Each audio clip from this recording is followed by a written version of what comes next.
जब कोई इंसान हद से ज्यादा डेस्परेट होकर किसी के पीछे भागने लगता है तो उसकी कोई वैल्यू नहीं रह जाती। इसलिए जब मुझे पता चला कि जिस स्कूल ब्यूटी ने मुझे 99 टाइम्स रिजेक्ट किया था उसे असल में मुझसे लव एट फर्स्ट साइट हुआ था, लेकिन सिर्फ इसलिए क्योंकि वो अपने पसंद के लड़के से चेस किए जाने वाले प्रोसेस को एंजॉय करना चाहती थी, उसने मुझे बार बार रिजेक्ट किया। ये जानने के बाद मैंने डिसाइड किया कि अब मैं उसे और भाव नहीं दूंगा और मैंने अपने प्रोफेसर को फॉरेन स्टडी एक्सचेंज प्रोग्राम के लिए अप्लाई कर दिया। जाने से पहले मैंने सोचा कि जो खत्म करना है उसे पूरी तरह खत्म कर देना चाहिए, इसलिए मैंने लिन कियान्यू की बर्थडे पार्टी में उससे सारे रिश्ते तोड़ने का प्लान बनाया। लेकिन जब मैं वहां पहुंचा तो बर्थडे पार्टी पहले ही शुरू हो चुकी थी और प्राइवेट रूम के अंदर से जानी पहचानी आवाजें आ रही। लिu चेंचाओ अभी तक लेट कैसे है? कहीं वो कोई सरप्राइज तो प्लान नहीं कर रहा? उसने पहले ही 99 टाइम्स प्रपोज कर दिया है और अब 100 टाइम होने वाला है। लिन कियान्यू, अब तो तुम्हें उसे हाँ कह देना चाहिए ना। हाँ बिल्कुल, तुम भी तो उसे पसंद करती हो। अगर तुमने इस बार भी अपने होने वाले बॉयफ्रेंड को रिजेक्ट किया तो हो सकता है वो सच में भाग जाए। उन लड़कियों की छेड़छाड़ सुनकर लिन कियान्यू बहुत कॉन्फिडेंट लग रही थी। लिu चेंचाओ मुझे बहुत पसंद करता है, वो कहीं नहीं भागेगा। जब वो नेक्स्ट टाइम प्रपोज करेगा तब मैं उसे हाँ कह दूंगी। उसका ये ओवर कॉन्फिडेंट टोन सुनकर मुझे बहुत अजीब लगा। अब कोई नेक्स्ट टाइम नहीं हो। लिन कियान्यू को चेस करने के इन 2 सालों में मैंने अपनी सारी सेल्फ रिस्पेक्ट छोड़ दी थी। मैंने बाकी स्टूडेंट्स के ताने और मजाक को इग्नोर किया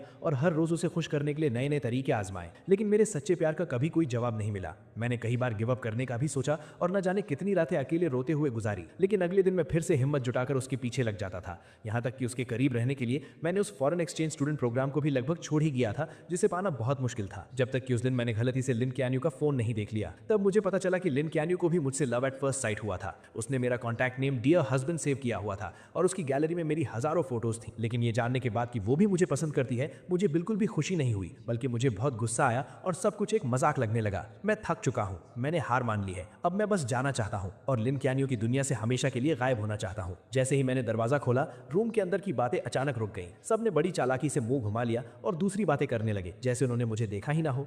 लिन कियान्यू ने भी अपनी ड्रिंक उठाई और गेम में शामिल हो गई। उसने एकदम कोल्ड सा फेस बना रखा था और मेरी तरफ देखा तक नहीं। मैंने उसकी तरफ देखा और मुझे मानना पड़ा कि उसकी एक्टिंग सच में कमाल की थी। पूरे रूम के लोगों के मुझे इग्नोर करने पर भी मुझे बिल्कुल बुरा नहीं लगा। मैं चुपचाप जाकर कॉर्नर की एक खाली सीट पर बैठ गया। अगले 1 घंटे तक सब लोग आपस में बातें करते रहे और मजे करते रहे, लेकिन मैं वहीं बैठकर अकेले अपना फोन चलाता रहा, जैसे कि मैं वहां हूं ही नहीं। पहले जब भी लिन कियान्यू सामने आती थी तो मैं किसी भी तरह उसके पास जाने का मौका ढूंढता था और उसका अटेंशन पाने के लिए अलग अलग टॉपिक्स पर बात करता था। इस बर्थडे पार्टी के लिए भी मैंने उसे बहुत मनाया था और कई लोगों से सिफारिश करवाई थी, तब जाकर उसने मुझे इन्वाइट किया था। नॉर्मली जो चीज इतनी मुश्किल से मिले उसकी ज्यादा कदर होनी चाहिए, लेकिन मेरा ये रिलैक्स्ड एटीट्यूड देखकर ऐसा लग रहा था जैसे मुझे उसके बर्थडे की कोई परवाह ही नहीं। मेरा ये पहले से एकदम अलग और कोल्ड बिहेवियर देखकर लिन कियान्यू आखिरकार खुद को रोक नहीं पाई और उसने छुप छुप कर मुझे कई बार देखा। बर्थडे सॉन्ग गाने और केक काटने के बाद जल्द ही गिफ्ट देने का टाइम आ गया। मैंने सबका वेट किया कि सब अपने गिफ्ट्स दे दें। फिर मैं आराम से खड़ा हुआ और अपने बैग से कैलेंडर निकालकर उसे दे दिया। वहां मौजूद सभी लोग हैरानी से मुझे देखने लगे, क्योंकि वो कैलेंडर बस एक हाथ के साइज का था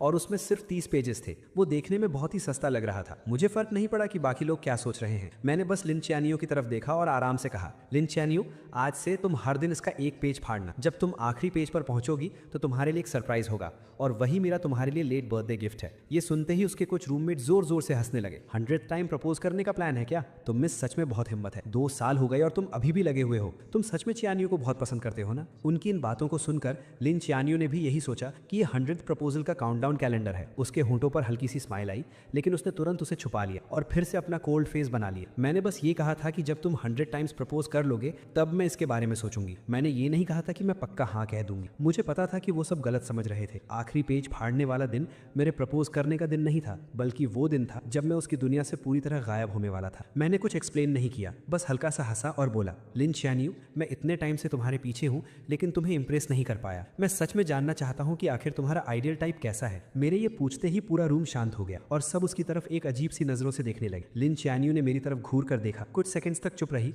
और फिर धीरे से बोली, मेरा आइडियल टाइप। उसने अभी बात शुरू ही की थी कि बंद दरवाजा अचानक खुला और सबका अटेंशन उस तरफ चला गया। सबकी नजरों के सामने जू यानशु एक बहुत ही ब्यूटीफुली पैक्ड बॉक्स लेकर अंदर आई। लिन कियान्यू के चेहरे पर एक प्यारी सी स्माइल आ गई। Happy birthday कियान्यू। लिन कियान्यू की नजरें इस विश के साथ जू यानशु पर टिक गई। उसने अपनी उंगलियों से धीरे से टेबल को नॉक किया और अपनी अधूरी बात पूरी करते हुए बोली, मेरा आइडियल टाइप बेशक एक चेयरफुल और क्लीन लुक वाला हैंडसम गाय है। दरवाजे से अंदर आते ही ऐसी बातें सुनकर जू यानशु के चेहरे पर खुशी आ गई। वो जल्दी से उसके पास गई, अपना केयरफुली प्रिपेयर्ड गिफ्ट उसे दिया और उसे वहीं पर ओपन करने की जिद करने लगी। पल भर में ही सबका ध्यान भटक गया और किसी ने उस टॉपिक पर आगे बात नहीं की। उन दोनों को लोगों से घिरा हुआ देखकर मैंने कोई उदासी नहीं दिखाई, बल्कि मैं बहुत ही कामली वापस अपनी जगह पर जाकर बैठ गया। पूरी रात लिन च्यानियो जहां भी गई, जू यानशु हमेशा उसके साथ रही। वो दोनों हंस बोल रहे थे, एक दूसरे की ड्रिंक्स शेयर कर रहे थे और एक ही केक का पीस खा रहे थे। मैं चुपचाप उनकी ये क्लोजनेस देखता रहा और मेरे दिमाग में कई पुरानी यादें ताज़ा हो गई। हालांकि लिन च्यानियो किंगडा की स्कूल ब्यूटी है और उसके बहुत चाहने वाले हैं,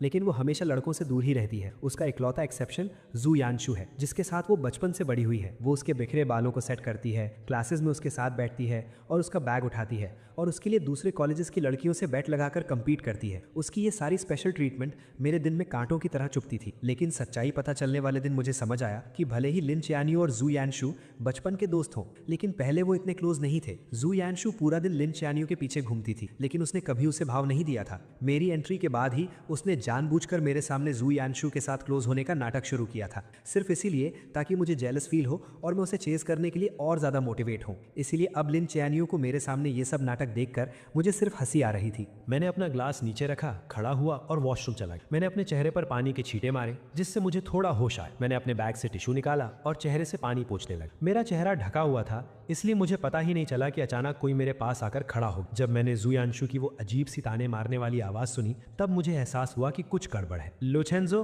तुम इतने सालों से सिस्टर चियानियो के पीछे पड़े हो, लेकिन उसने कभी हाँ नहीं कहा, और तुम्हारी इतनी हिम्मत कि तुम बेशर्मों की तरह इस बर्थडे पार्टी में भी आ गए। मैं तुमसे रिक्वेस्ट करती हूँ, वो तुम्हें बिल्कुल पसंद नहीं करती। क्या तुम्हें थोड़ी भी सेल्फ रिस्पेक्ट नहीं है? तुम बस एक सस्ते डेस्परेट इंसान हो। उसकी बातें सुनकर मेरे चेहरे पर जरा सा भी गुस्सा नहीं। मैंने बस उसे कामली देखा और पूछा, क्या तुम्हारी बकवास खत्म हो गई? जू यानशु को मेरे ऐसे रिएक्शन की उम्मीद नहीं, इसलिए वो कुछ पल के लिए हैरान रह गई। बिल्कुल नहीं। क्या तुम्हें पता है कि पूरा स्कूल तुम्हारे बारे में क्या कहता है? 99 टाइम्स प्रपोज करने वाला डेस्परेट कुत्ता। आखिरकार तुम भी एक स्टूडेंट हो, क्या तुम्हें अपनी इज्जत की कोई परवाह नहीं है? कोई भी देखकर बता सकता है कि सिस्टर चियानियो मुझे पसंद करती है। तुम अपनी ये अंधी आंखें खोलकर क्यों नहीं देखते? उसका ये बदतमीजी भरा रवैया देखकर भी मुझे कोई फर्क नहीं पड़ा। मैंने बस अपनी नजरें उससे हटाकर उसके पीछे की तरफ कर ली और कहा, इससे पहले कि तुम और गालियां दो, अपने पीछे देख लो। मेरी नजर का पीछा करते हुए जू यानशु अजीब सा मुंह बनाकर पीछे मुड़ी और सामने दरवाजे के बाहर लिन चियानियो खड़ी थी। ऐसा लग रहा था कि वो काफी देर से वहां खड़ी थी और शायद उसने अभी अभी जो कुछ हुआ वो सब देख लिया था। ये सोचते ही जू यानशु अचानक घबरा गई। उसके चेहरे पर तुरंत वो बेचारी और मासूम सी एक्टिंग वापस आ गई और उसका सारा एटीट्यूड गायब हो गया। वो जल्दी से उसके पास गई, उसका हाथ पकड़ा और घबराते हुए एक्सप्लेन करने लगी, सिस्टर चियानियो, आपने जो देखा वैसा कुछ नहीं है। ये लूचेंजू था, पहले इसी ने मुझे परेशान किया, लेकिन लिन चियानियो को जैसे कोई फर्क नहीं पड़ा। उसने अपनी आंखों से जू यानशु को मुझे बेइज्जत करते देखा था, फिर भी उसने ऐसे बिहेव किया जैसे उसने कुछ देखा ही ना हो। उसने मेरी तरफ एक नजर देखा, फिर अपनी जैकेट उतारकर जू यानशु को पहना दी। बाहर बहुत हवा है, तुमने इतने कम कपड़े पहने हैं, कहीं तुम्हें ठंड न लग जाए। ये कहते हुए उसने उसका हाथ पकड़ा और वापस प्राइवेट रूम की तरफ मुड़ गए। जू यानशु ने भी इस रिएक्शन की उम्मीद नहीं की। ये देखकर कि लिन चियानियो को मेरे बेइज्जत होने से कोई फर्क नहीं पड़ा, जू यानशु का कॉन्फिडेंस और बढ़ गया। उसने बहुत प्राउडली पीछे मुड़कर मेरी तरफ देखा और मुझे एक मजाक उड़ाने वाली स्माइल दी। मेरा सिर नीचे था, इसलिए मैंने जू यानशु का वो ताना नहीं देखा। मैंने गीले टिश्यू को मोड़कर डस्टबिन में फेंका और मुड़कर सीढ़ियों से नीचे चला गया। सीढ़ियां एकदम शांत थी, सिर्फ मेरे कदमों की आवाज आ रही। उस अंधेरे में जो कुछ भी अभी हुआ वो मेरे दिमाग में घूमने लगा और मेरे होठों पर एक हल्की सी हंसी आ गई। जब वो जू यानशु को जैकेट पहना रही थी तो उसकी नजरें साफ तौर पर मुझ पर टिकी थी, जबकि उसके मुंह से जू यानशु की फिक्र वाले वर्ड्स निकल रहे थे। मुझे मानना पड़ेगा, उसकी एक्टिंग स्किल्स सच में कमाल। अगर मुझे उसके छुपे हुए इरादों के बारे में पहले से पता ना होता तो शायद मैं सच में उसके धोखे में आ जाता। बाहर जोरों की बारिश हो रही थी और कैब्स लगभग बंद हो चुकी थी। सब लोग बार के दरवाजे पर ही फंस गए थे। लिन चियानियो ने अपने फैमिली ड्राइवर को बुला लिया और कहा कि वो जू यानशु को घर छोड़ेगी। इतनी रात हो गई है, सब जा चुके हैं और लूचेंजू को अकेले यहाँ कैब का वेट करना अच्छा नहीं लगेगा ना। लिन चियानियो ने ड्राइवर से छाता लिया और बोली, उसके पास पैर है, वो खुद चला जाएगा। ये कहकर उसने मेरे रिएक्शन की परवाह किए बिना जू यानशु को लिया और कार में बैठ गए। बारिश में दूर जाती उस स्पोर्ट्स कार को देखकर मुझे कोई फर्क नहीं पड़ा। मैं अपनी कैब ऐप पर कैब ढूंढता रहा। ठंडी हवा में 2 घंटे से ज्यादा वेट करने के बाद जब बारिश थोड़ी रुकी तब आखिरकार एक ड्राइवर ने मेरी राइड एक्सेप्ट की। जब मैं घर पहुंचा तो रात के 2 बज चुके थे। मैं अपने दरवाजे पर गया, पासवर्ड डाला और जैसे ही दरवाजा खुला सामने वाला दरवाजा भी खुला। आगे से जल्दी आया करो, तुम्हारे दरवाजा खोलने की आवाज बहुत तेज है, मेरी नींद खराब होती है। मैंने देखा कि उसने अभी तक अपने कपड़े भी चेंज नहीं किए थे। मुझे सब समझ आ गया और मैं मनी मन हंसा। मैंने बस यूं ही बोला और सीधा मुड़कर अपने रूम में चला गया। मैंने लाइट्स ऑन की और दरवाजा बंद कर लिया। जब मैंने जूते चेंज कर लिए तब बाहर से दरवाजा जोर से बंद होने की आवाज आई। मैंने उस पर ध्यान नहीं दिया, अपने कपड़े उतारे, एसी ऑन किया और ब्लैंकेट ओढ़कर सोफा पर लेट गया। ये अपार्टमेंट मैंने 6 महीने पहले स्पेशली तब खरीदा था जब मुझे किसी से पता चला कि लिन चियानियो अपने हॉस्टल से बाहर शिफ्ट हो गई है। उसे चेस करने के लिए मैं भी यहाँ मूव हो गया और उसका नेबर बन गया। सुबह ब्रेकफास्ट ब्रेकफास्ट देना, रात को गुड नाइट बोलना, हर रोज उससे मिलने के नए नए बहाने ढूंढना, ये सब मैं सिर्फ उसे इंप्रेस करने के लिए करता था। लेकिन मैं उसकी कितनी भी परवाह कर लूं, वो हमेशा मुझे इग्नोर ही करती थी। लेकिन जब मुझे उसके सीक्रेट के बारे में पता चला, तब मुझे समझ आया कि वो हमेशा बस इग्नोर करने का नाटक कर रही थी। जैसे आज रात वो बहुत पहले घर आ चुकी थी, उसने अपने कपड़े तक चेंज नहीं किए थे क्योंकि वो मेरी सेफ्टी को लेकर परेशान थी, इसलिए वो सोई नहीं। लेकिन मुझे देखते ही वो जानबूझकर उल्टी सीधी बातें करने लगी। मैं उसके इस मुंह पर कुछ और दिल में कुछ वाले नाटक से थक चुका था और अब मैं उसके इस नाटक का हिस्सा नहीं बनना चाहता था। मैंने अपना फोन निकाला, रियल एस्टेट ऐप ओपन किया और इस अपार्टमेंट की सेल लिस्टिंग डाल दी।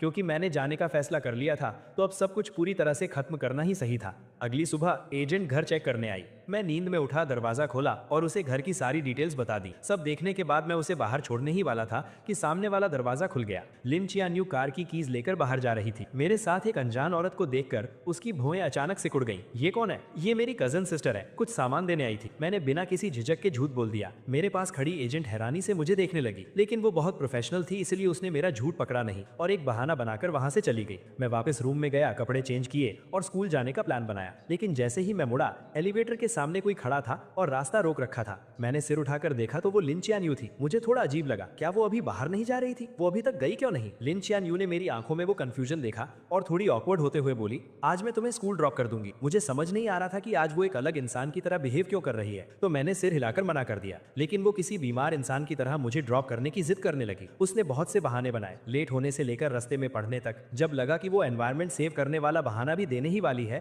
तो मैं उससे बहस नहीं कर पाया। मैं और टाइम वेस्ट नहीं करना चाहता था, इसलिए मैं मान गया। पूरे रास्ते हम दोनों ने एक शब्द भी नहीं बोला। कार के अंदर एकदम सन्नाटा था। उसे मेरी बकबक सुनने की आदत थी। अब मुझे इतना शांत देखकर लिन चियान्यू को बहुत अजीब लग रहा था और उसके मन में एक हैरानी सी थी। ऐसा लग रहा था कि ये उसका वहम नहीं है। मैं इन कुछ दिनों में सच में बदल गया हूँ और ये बदलाव उसे अंदर ही अंदर घबरा रहा था। जब हम स्कूल पहुंचे, मैंने अपनी सीट बेल्ट खोली, बस थैंक यू कहा और पहले ही बाहर निकल गया। मैं तेजी से स्कूल गेट के अंदर गया और मैंने नोटिस किया कि वहां से गुजरने वाला हर इंसान मुझे एक बहुत अजीब नजर से घूर रहा है। यही लू चेंजू है। हाँ, वही जो ट्रेंडिंग टॉपिक में है। कितनी शर्म की बात है। ये अजीब बातें सुनकर मैंने जल्दी से अपना फोन चेक किया और मुझे मेरे कुछ फ्रेंड्स के भेजे हुए लिंक्स दिखे। मैंने लिंक ओपन किया और देखा कि किसी ने लिन चियान्यू को चेस करने की मेरी पूरी कहानी गॉसिप पेज पर डाल दी थी और वो ट्रेंड कर रही थी। उस चिंग द डेस्परेट डॉग वाले टाइटल को देखकर मैं एकदम हैरान रह गया। उस टाइटल के अंदर सबसे पॉपुलर पोस्ट वही थी जिसमें मेरे लिन चियान्यू को चेस करने के सारे किस्से डिटेल में लिखे थे। हर एक छोटी चीज लिखी हुई थी, यहाँ तक कि मेरे लव लेटर्स का कंटेंट भी पब्लिक कर दिया गया था। दूर से मैंने देखा कि स्कूल नोटिस बोर्ड के सामने बहुत सारे लोग जमा। उस बोर्ड पर मेरे लिखे हुए लव लेटर्स चिपकाए गए और वो भीड़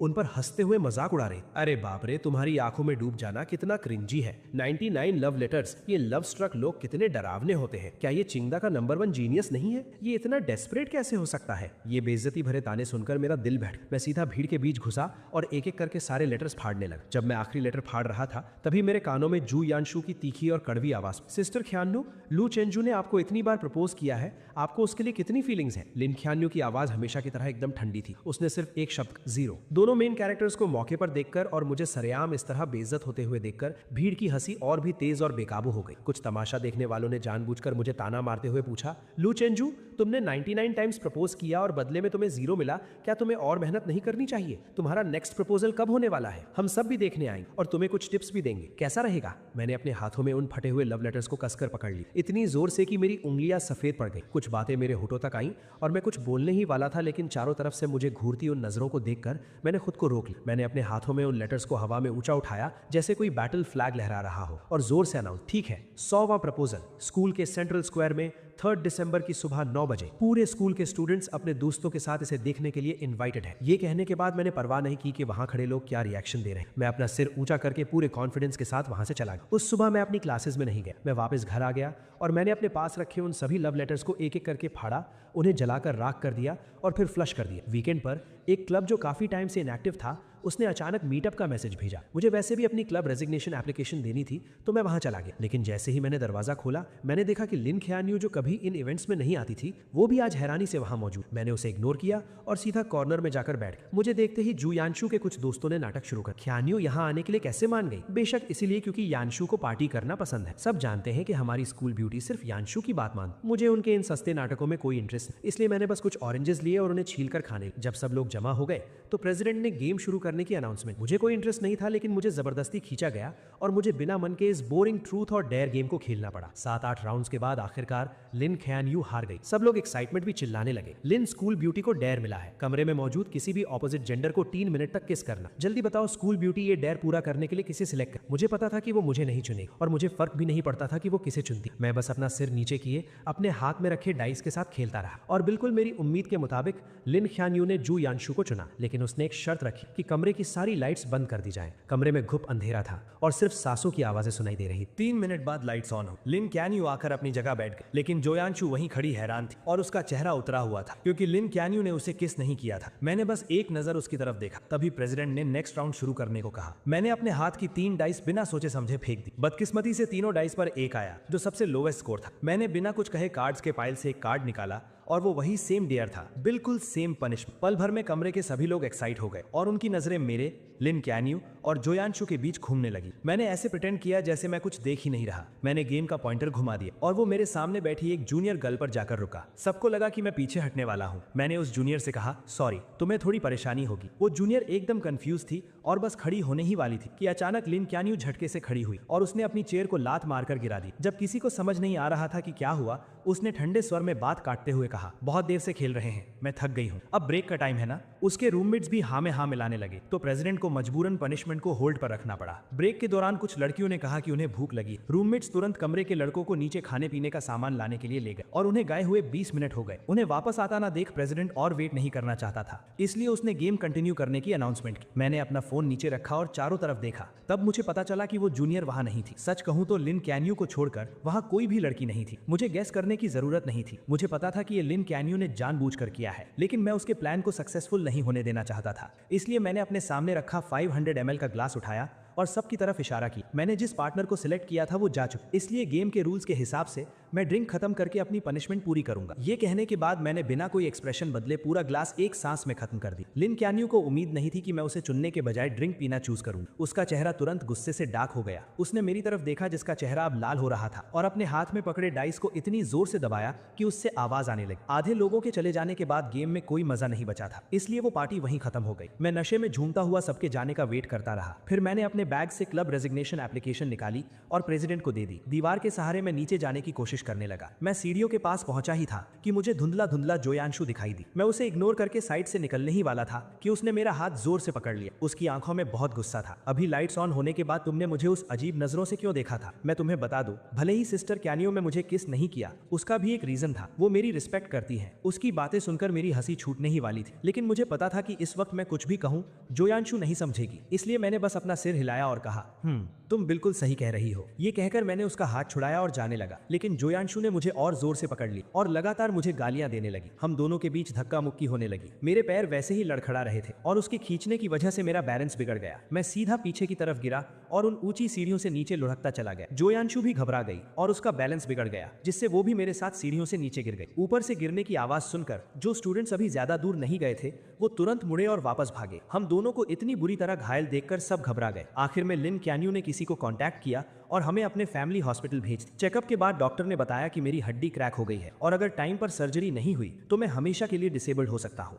जब से उसे पता चला कि हमें चोट लगी है, उसकी नजरें मुझसे एक पल के लिए भी नहीं हटी। मेरे पीले पड़े चेहरे और माथे से टपकते पसीने को देखकर ऐसा लग रहा था जैसे वो भी मेरे दर्द को फील कर रही थी और उसका दिल भी दर्द से तड़प रहा था। ऑपरेशन थिएटर रेडी था, लेकिन हॉस्पिटल में अभी सिर्फ एक ही एक्सपर्ट डॉक्टर मौजूद था जो ये सर्जरी कर सकता था। लिन क्यान्यू को डिसाइड करना था कि पहले सर्जरी किसकी होगी। उसने बिना सोचे मेरी तरफ देखा और मेरी नजरें भी उसी पर थी। मेरी उन आंखों में अब पहले वाला प्यार और पागलपन नहीं था, बस एक मरे हुए तालाब जैसी शांति थी। मेरी उस नजर को देखकर लिन क्यान्यू का दिल जोर से कांप उठा। मिस, प्लीज जल्दी डिसाइड कीजिए, पहले की सर्जरी करनी है। मैं स्ट्रेचर पर अपने पीले पड़े चेहरे के साथ लेटा हुआ था। बेहोश होने से ठीक एक सेकंड पहले मैंने लिन क्यान्यू को पूरे कॉन्फिडेंस के साथ एक नाम लेते हुए सुना, जोयांशु। पहले जोयांशु को बचाओ। जल्दी ही डॉक्टर्स जोयांशु को ऑपरेशन थिएटर में ले गए। जैसे ही वो दरवाजा बंद हुआ मैं पूरी तरह से बेहोश हो गया। जब मुझे दोबारा होश आया तब तक एक दिन बीत चुका था। आंखें खोलते ही सबसे पहले मैंने अपने पैरों को हाथ लगाकर चेक किया। जब मुझे फील हुआ कि मेरे पैर अभी भी सही सलामत हैं, तब जाकर मैंने चैन की सांस ली। मेरी आंखों से खुशी के आंसू छलक पड़े। थैंक गॉड, मैं डिसेबल्ड नहीं हुआ। खबर मिलते ही मेरे मेरे पेरेंट्स तुरंत आ गए और मुझे टॉप फ्लोर के वीआईपी वार्ड में शिफ्ट कर दिया, जहां वो मेरी देखभाल करने लगे। 2 घंटे बाद जू यांशु को मेरे ठीक सामने वाले वार्ड में शिफ्ट किया गया। लिन क्यून्यू खुद उसका हाथ पकड़कर उसे अंदर लेकर आई। चेकअप्स में आसानी हो इसलिए दोनों वार्ड्स के दरवाजे खुले हुए थे और मैं सामने वाले वार्ड में जो कुछ भी हो रहा था वो सब साफ साफ सुन सकता था। जू यांशु दर्द से परेशान थी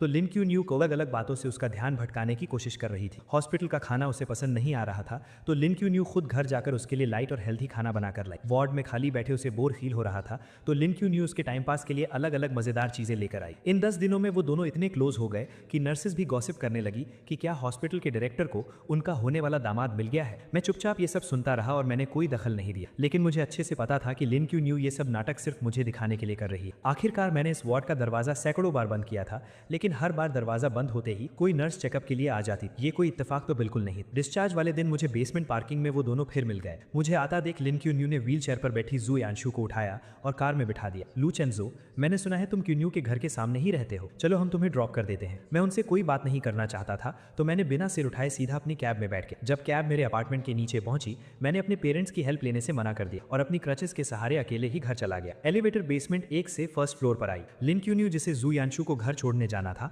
वो अचानक एलिवेटर के अंदर आ गई। हम दोनों ने एक दूसरे को देखा लेकिन किसी ने कुछ नहीं कहा। एलिवेटर 17th फ्लोर पर रुकी। लिन क्यून्यू दरवाजे के पास खड़ी थी और बाहर नहीं जा रही, इसलिए मुझे अपनी क्रचेस के सहारे थोड़ा घूमकर पहले बाहर निकलना पड़ा। मैं धीरे चल रहा था लेकिन मेरे पीछे आ रही लिन क्यून्यू मुझसे भी धीरे चल रही। मैं फील कर सकता था कि उसकी नजरें मुझ पर ही टिकी थी। जब मैं दरवाजे पर पहुंचा मैंने पासवर्ड डालना चाहा लेकिन अचानक मेरी क्रच जमीन पर गिर गई। मुझे दीवार के सहारे धीरे धीरे नीचे झुकना पड़ा। जैसे ही मैंने अपनी क्रच पकड़ी अचानक मेरे सामने एक परछाई सी आई। लिन कैन यू भी नीचे बैठ गई थी, शायद मेरी क्रच उठाने के लिए, लेकिन जैसे ही उसकी नजर मुझसे मिली उसने अपना हाथ पीछे खींच लिया और अपने खुले हुए शूलेस बांधने का नाटक करने लगी। मेरे चेहरे पर एक मजाक उड़ाने वाली स्माइल आ गई। मैंने अपनी क्रच उठाई, धीरे धीरे खड़ा हुआ और रूम के अंदर चला गया। घर पर लंबे समय तक रेस्ट करने के बाद फाइनल एग्जाम्स का टाइम आ गया। हालांकि मुझे जल्द ही विदेश जाना था लेकिन अब मैं थोड़ा चल सकता था, इसलिए मैंने एग्जाम पोस्टपोन करने की एप्लीकेशन नहीं दी और एग्जाम देने चला गया। लेक्चर हॉल में बहुत सीढ़ियां थी और मेरे पैरों की चोट अभी पूरी तरह ठीक नहीं हुई थी, इसलिए मैं बीच में फर्स्ट रो में बैठ गया। थोड़ी देर में लिन क्यान यू जू यांशु को सहारा देकर अंदर लाई। मुझे देखते ही जू यांशु ने तुरंत नाटक शुरू कर दिया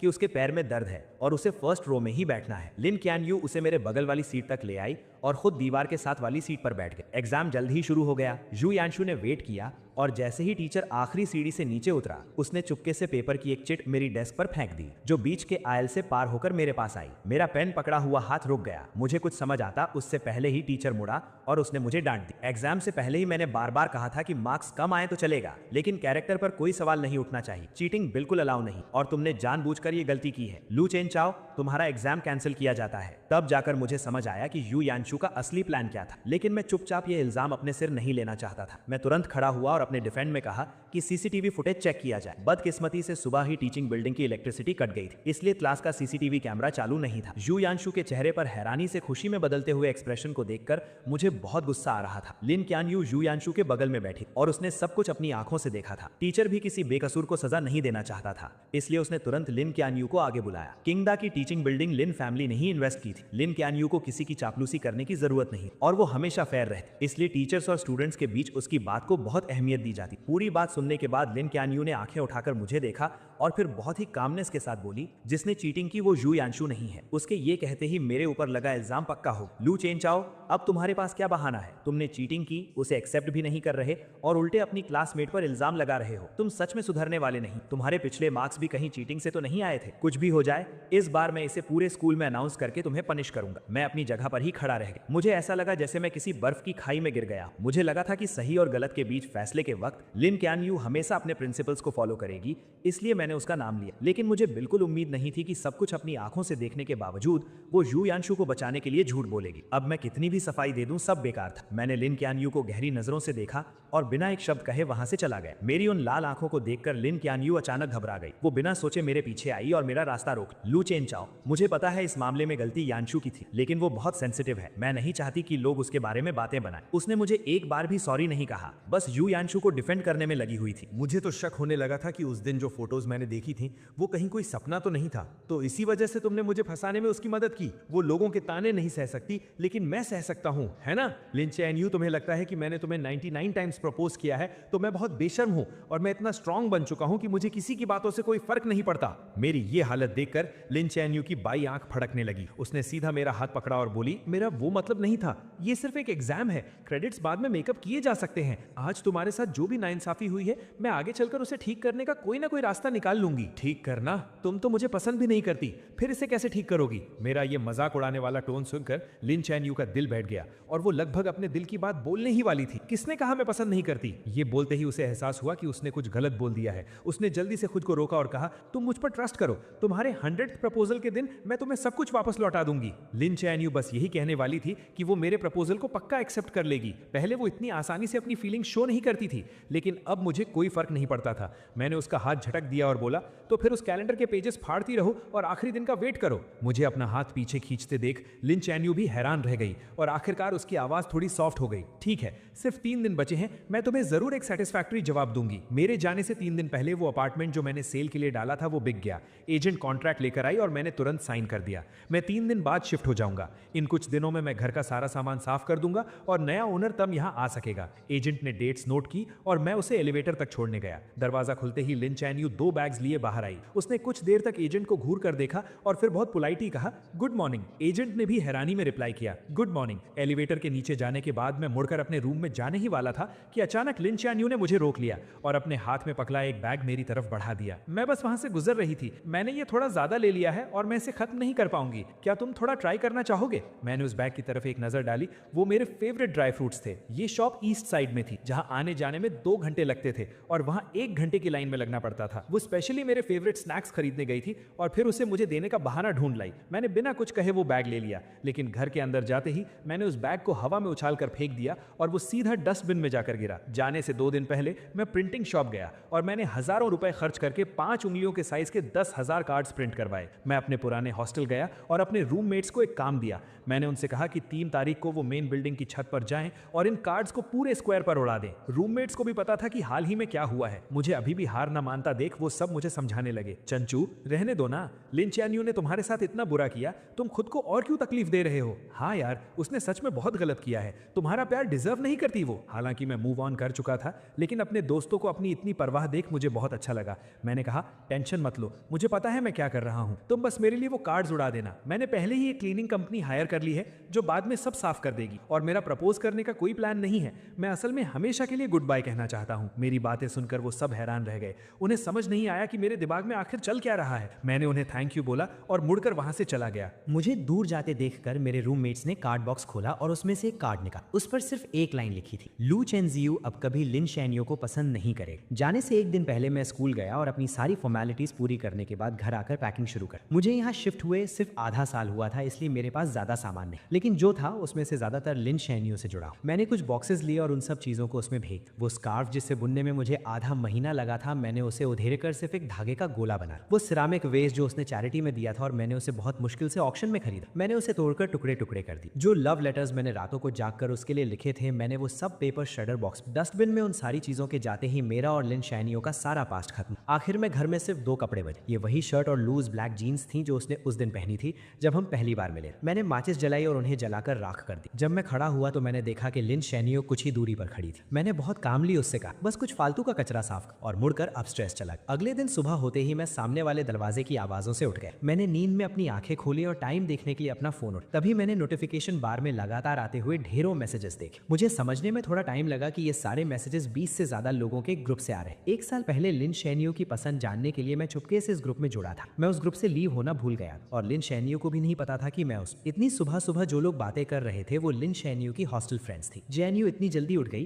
कहीं ऐसा तो नहीं कि एक्साइटमेंट के मारे तुम रात भर सोई ही नहीं? ये भी कोई पूछने की बात। वो कल रात 11 बजे से ही तैयारी में लगी। क्या इस बार सच में तुम लू चेनजियू का प्रपोजल एक्सेप्ट करने वाली हो? यहाँ तक स्क्रॉल करने के बाद मेरे हाथ रुक गए। मैंने देखा कि नीचे लिन शैनियो ने एक लंबा सा मैसेज टाइप किया हुआ था। प्रपोजल एक्सेप्ट करने की बात नहीं है, हम दोनों एक दूसरे को पसंद करते हैं तो हमारा साथ आना तो वैसे भी तय। अब ये फालतू के सवाल मत, मुझे ये बताओ कि आज कौन सी ड्रेस ज्यादा अच्छी लगेगी, ये वाली या ये वाली? उसके भेजी गई दर्जनों ड्रेसेस की फोटोज देखकर ग्रुप में खलबली मच गई। हे भगवान, इतनी सारी तैयारियां! क्या ये हमारी वही कोल्ड स्कूल ब्यूटी है जो लड़कों से दूर रहती थी। उन सब के रिएक्शंस के बीच लिन शैन्यू ने सिर्फ एक ही रिप्लाई की, मैं उसे बहुत पसंद करती और इस जिंदगी में मुझे उसके अलावा और कोई नहीं चाहिए। ये एक लाइन देखकर मेरी हंसी छूट गई और मेरे दिमाग में पुरानी बातें घूमने लगी। उसका ये मुझे पसंद है वाला मैसेज देखकर मुझे ओ हेनरी की कहानियों की तरह एक बहुत बड़ा मजाक महसूस हुआ। वो मुझे पसंद करती थी इसलिए उसने 99 टाइम्स मेरा प्रपोजल रिजेक्ट और मुझे सबके सामने एक मजाक बनने। वो मुझे पसंद करती थी इसलिए वो मुझे इग्नोर करती थी और जानबूझकर दूसरे लड़कों के क्लोज जाकर मुझे जेलस फील कराती। वो मुझे पसंद करती थी इसलिए उसने सच को झूठ में बदलकर मुझ पर झूठे इल्जाम लगाए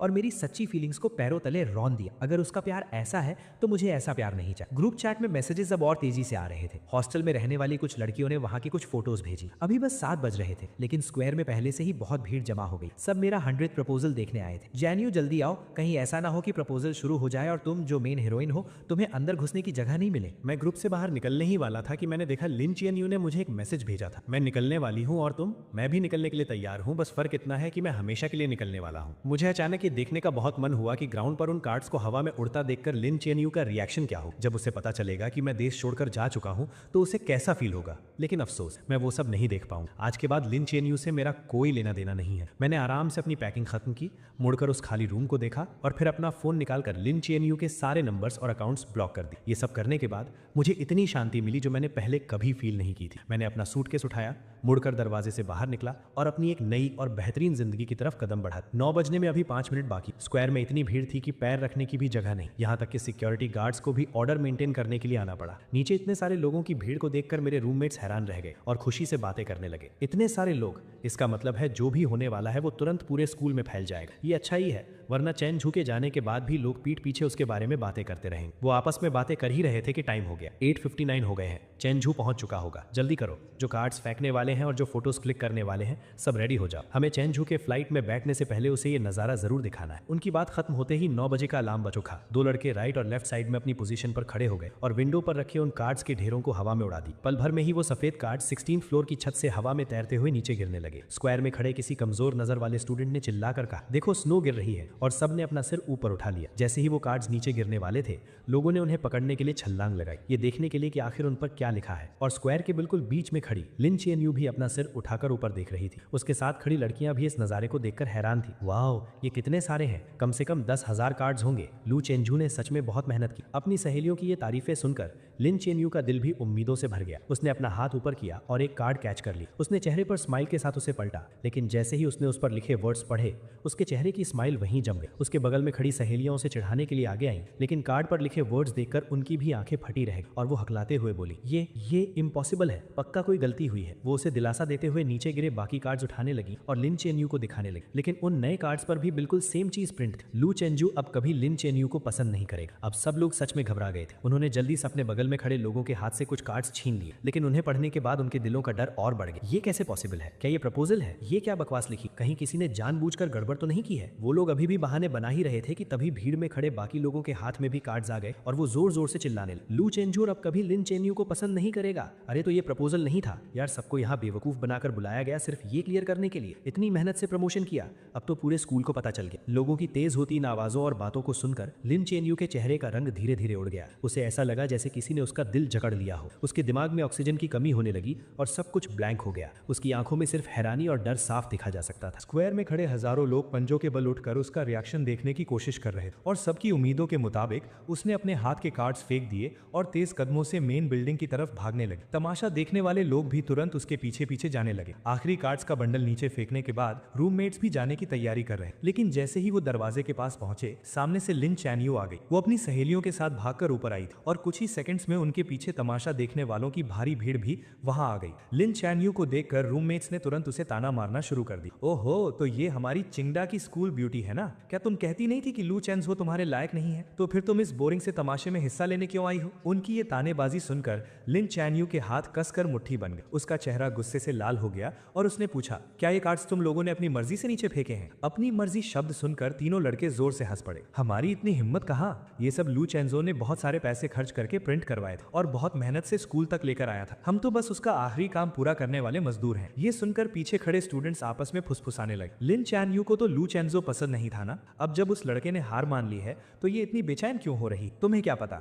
नॉवेल्स की लैंग्वेज में इसे कहते हैं कि एक घमंडी लड़की का घमंड टूट गया है और अब वो अपने प्यार के पीछे भाग रही। मुझे तो लगता है कि अगर वो अब रिग्रेट कर रही है तो वो इसी लायक है। जब उसने पहले 99 टाइम्स उसे इग्नोर किया तब वो क्या कर रही थी? लोगों की ये बातें लिन चैन यू के दिल में तीखे चाकुओं की तरह चुभ रही और उन्होंने उसके लंबे समय से चले आ रहे कॉन्फिडेंस को चकनाचूर कर दी। इन 2 सालों में उसे लगा था कि वो मुझे पूरी तरह समझती है और मेरे थॉट्स और एक्शंस को इजीली कंट्रोल कर सकती, और आखिर हुआ भी वैसा ही। मेरे पिछले 99 प्रपोजल्स बिल्कुल वैसे ही खत्म हुए थे जैसे उसने सोचा था। उसे लगा था कि 100th टाइम सब कुछ खत्म हो जाएगा और मेरे और उसके बीच एक परफेक्ट हैप्पी एंडिंग हो। लेकिन जब उसे लग रहा था कि वो पूरी तरह जीत चुकी है, मैंने पूरी दुनिया के सामने उसे सबसे बड़ा झटका दिया। अब वो पहले की तरह शांत और केयरलेस होने का नाटक नहीं कर पा रही। उसकी असलियत सबके सामने आ चुकी। लू चेंजो कहाँ है? प्रेसिडेंट सू ने उसके चेहरे को देखा। उनके होठों पर मजे लेने वाली एक स्माइल आई और उन्होंने हाथ उठाकर चिड़िया के उड़ने का इशारा की। प्रपोजल खत्म हो गया तो जाहिर सी बात है वो उड़ गया। लू चैन यू को लगा कि वो मजाक कर रहा है, लेकिन आखिरी 2 वर्ड सुनकर उसके दिल की धड़कन कुछ सेकंड्स के लिए रुक गई। उड़ गया का मतलब क्या है? अचानक उसके मन में एक बहुत बुरा ख्याल आया। उसने सामने खड़े लड़कों को धक्का दिया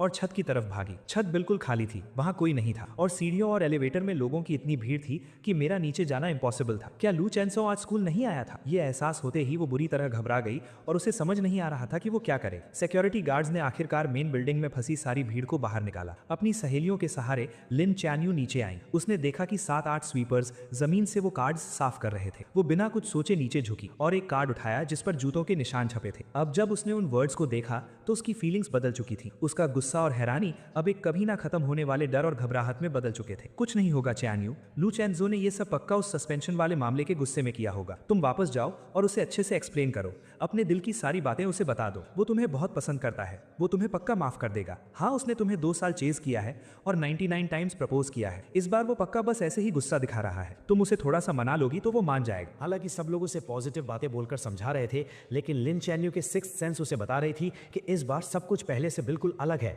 वो अपनी उस घबराहट को रोक नहीं पा रही थी और उसे अपनी सहेलियों की बातें भी शोर लग रही थी। परेशान होकर वो सीधा कार ड्राइव करके अपार्टमेंट की तरफ निकल गई। वो मुझे ढूंढकर सब कुछ क्लियर करना चाहती थी। 10:30 पर उसने अपनी कार पार्क की और जैसे ही सोसाइटी के गेट पर पहुंची उसने डस्टबिन साफ करने वालों को देखा। अचानक उसे कल रात का वो सीन याद आ गया जब मैं जमीन पर बैठकर कुछ जला रहा था। उस वक्त भी उसे लगा था कि कुछ अजीब है, लेकिन उसने मुझसे पूछा नहीं। अब वो देखना चाहती थी कि आखिर मैंने क्या जलाया था, लेकिन गार्ड ने वहां नया डस्टबिन रख दिया था। क्लीनिंग ट्रक दूर जा चुका था तो मजबूरन लिन चैन यू हाथ में वो कार्ड लिए ऊपर चली गई। एलिवेटर का दरवाजा खुलते ही वो सामने रखे कुछ बड़े लगेज बॉक्सेस के कारण अंदर ही फंस गई। पास खड़े लड़के ने देखा कि वो बाहर नहीं आ पा रही है तो उसने जल्दी से सॉरी बोला और लगेज हटाने लगा। लिन चैन यू ने अंदाजा लगाया कि शायद ये कोई नया नेबर है जो पास वाले अपार्टमेंट में शिफ्ट हुआ है, लेकिन जैसे ही वो अपने दरवाजे पर पहुंची उसने देखा कि सामने वाला दरवाजा आधा खुला हुआ था। उसने हाथ उठाकर नॉक किया। अंदर बिल्कुल सन्नाटा था। इस अजीब सन्नाटे की वजह से लिन चैन यू की भौएं सिकुड़ गईं। वो बस दरवाजा खोलकर अंदर देखने ही वाली थी कि पीछे से एक लड़के की आवाज आई। हेलो, मैं 1705 का नया ओनर हूँ, अभी अभी शिफ्ट हुआ हूँ, प्लीज मेरा ख्याल रखिएगा। 1705 सुनकर लिन चैन यू ने बिना सोचे दरवाजे की नेम प्लेट पर देखा। अगले ही पल वो एक मूर्ति की तरह वहीं जम गई। वो लड़का अपना लगेज लाते हुए बहुत एक्साइटमेंट के साथ अपना इंट्रोडक्शन दे रहा था, लेकिन लिन चैन यू ने उसकी एक बात नहीं सुनी। वो अचानक मुड़ी और उसकी नजरें उसके लेफ्ट साइड वाले दरवाजे पर टिक गई। 1705 का डोर नंबर, 1705 का नया ओनर, तो पुराना ओनर कहाँ गया? एजेंट ने बताया कि वो आज सुबह ही शिफ्ट हो गए। क्या आप उन्हें जानती हैं? क्या आप मुझे उनका कॉन्टैक्ट नंबर दे सकती हैं? ऐसा लग रहा था कि उन्हें जाने की बहुत जल्दी थी। उन्होंने इस अपार्टमेंट का प्राइस बहुत कम रखा था तो मैंने जल्दी से इसे खरीद लिया। मैं उन्हें एक बार थैंक यू बोलना चाहता था। इन कुछ शब्दों ने लिन चैन यू का दिमाग सुन कर दिया। काफी देर तक वहीं खड़े रहने के बाद उसे अचानक होश आया। वो साइड हुई और उसने उस आधे खुले दरवाजे को धक्का देकर खोल दिया। रूम पूरी तरह खाली था। कुछ फर्नीचर को छोड़कर वहां कोई भी पर्सनल चीज नहीं थी। वो कमरा एक नए घर की तरह एकदम साफ था। उस लड़के ने लिन चैन यू के पीले पड़ते चेहरे पर ध्यान नहीं दिया और अभी भी दांत दिखाते हुए हंस रहा था। साफ है ना?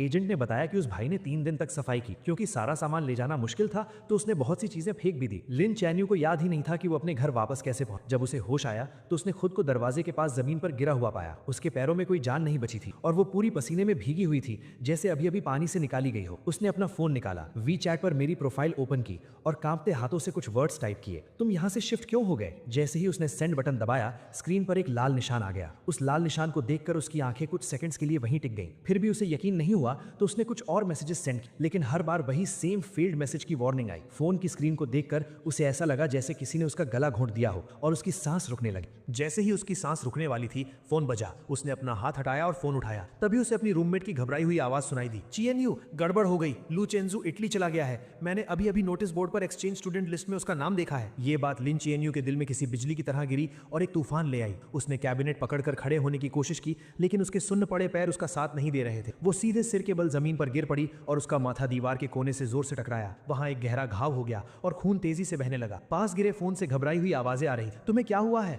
हम अभी आ रहे हैं। लिन चिएनयू के पास अब इन बातों को समझने का टाइम नहीं था। उसने अपना हाथ उठाकर अपने घाव को दबाया। उसे ऐसा लग रहा था जैसे उसके दिमाग को चींटियां कुतर रही हो। वो नसों का दर्द बर्दाश्त से बाहर था। वो सिकुड़कर गोल हो गई और उसके गले से दर्द भरी कराह निकलने लगी। उसकी आंखों के सामने अंधेरा छा गया। पूरी तरह बेहोश होने से पहले उसके दिमाग में बस वही एक लाइन चल रही थी जिसे उसने आज ना जाने कितनी बार पढ़ा था और जो उसके दिल पर छप चुकी थी। लू चेंजू अब कभी लिन चिएनयू को पसंद नहीं करेगा। लिन चिएनयू को बहुत गहरी चोट आई थी। किस्मत से उसकी जान बच गई, लेकिन उसे आईसीयू में एडमिट करना पड़ा। जब उसे होश आया तो उसे पता चला कि 3 दिन बीत चुके हैं। उसकी सहेलियों ने उसके बेड के पास खड़े होकर चैन की सांस ली और फिर उसे बताने लगी कि उसके बेहोश रहने के दौरान क्या क्या हुआ था। जो खबर उन्हें मिली थी उसके हिसाब से लू चेंजू 3 दिन पहले ही इटली पहुंच चुका था, लेकिन अभी तक उसके एडमिशन की फॉर्मेलिटीज पूरी नहीं हुई थी। सुना है कि लिस्ट पब्लिक होने के बाद किसी ने स्कूल में उसकी कंप्लेन कर दी कि उसने अभी कुछ टाइम पहले एग्जाम में चीटिंग की थी, इसलिए उसका एक्सचेंज प्रोग्राम कैंसिल कर देना चाहिए। अगर उसका प्रोग्राम कैंसिल हो गया तो उसे पक्का वापस आना पड़ेगा। चिएनयू, तुम टेंशन मत लो, वो कहीं भाग नहीं सकता। लिन चिएनयू का दिल जोर से धड़कने लगा और उसकी आंखें फटी की फटी रह गई। वो अभी इस शॉकिंग न्यूज से बाहर भी नहीं आ पाई थी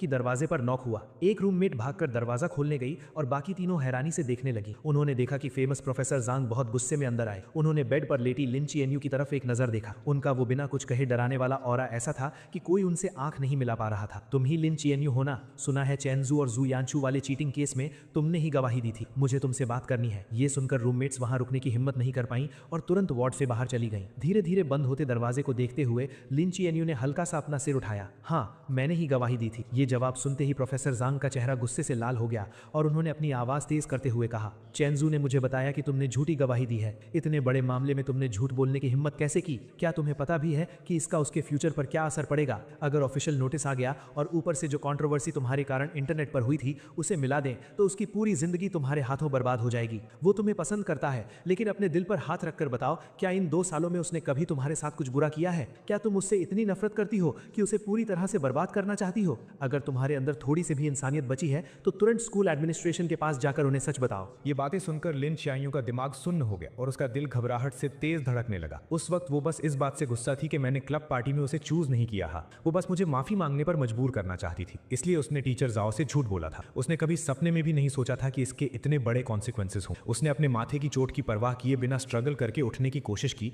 ताकि वो प्रोफेसर जैंग के साथ स्कूल जाकर सच बता सके। जैसे ही वो दोनों वार्ड से बाहर निकले, हॉस्पिटल स्टाफ ने उन्हें रोक लिया। डॉक्टर्स उसे जाने नहीं देना चाहते थे और उसे समझाने लगे, लेकिन उसने किसी की एक नहीं सुनी और स्कूल जाने की जिद पकड़ ली। प्रोफेसर जैंग ने पहले ही डिसिप्लिनरी कमेटी के हेड को कांटेक्ट कर लिया था। लिन चिएनयू ने डिजाइन कॉलेज के डीन और टीचर जाओ के सामने मान लिया कि चीटिंग जो यानचू ने की थी। जो यानचू को बिल्कुल उम्मीद नहीं थी कि वो अचानक ऐसे पलट जाएगी। वो तुरंत घबरा गई और रोते हुए बोलने लगी कि उसने कुछ नहीं किया। टीचर जाओ को भी उम्मीद नहीं थी कि वो अपनी गवाही ऐसे बदल देगी, इसलिए उन्हें समझ नहीं आ रहा था कि वो किस पर ट्रस्ट करें। लिन चिएनयू ने एकदम कोल्ड फेस के साथ अपना फोन अनलॉक किया और एक फोटो निकाली। ये एक लेटर है जो यानचू ने पहले मुझे अपने हाथों से लिखा था। थोड़ी देर में मेरे फैमिली मेंबर्स इसका ओरिजिनल डॉक्यूमेंट लेकर आ जाएंगे। आप इस लेटर की हैंडराइटिंग और उस चीट शीट की हैंडराइटिंग मैच कर सकते हैं। ये सुनकर जो यानचू फूट फूट कर रोने लगी। चिएनयू, मैं यानचू हूँ। क्या तुम भूल गई कि हम साथ बढ़े हुए हैं? ये मामला खत्म हो चुका था। तुम झूठ क्यों बोल रही हो? लिन चिएनयू ने देखा कि इतने सॉलिड प्रूफ के बाद भी वो मुकरने की कोशिश कर रही है। उसकी आंखों में एक गहरी नफरत आ गई। मैंने तुम्हें कभी पसंद नहीं किया।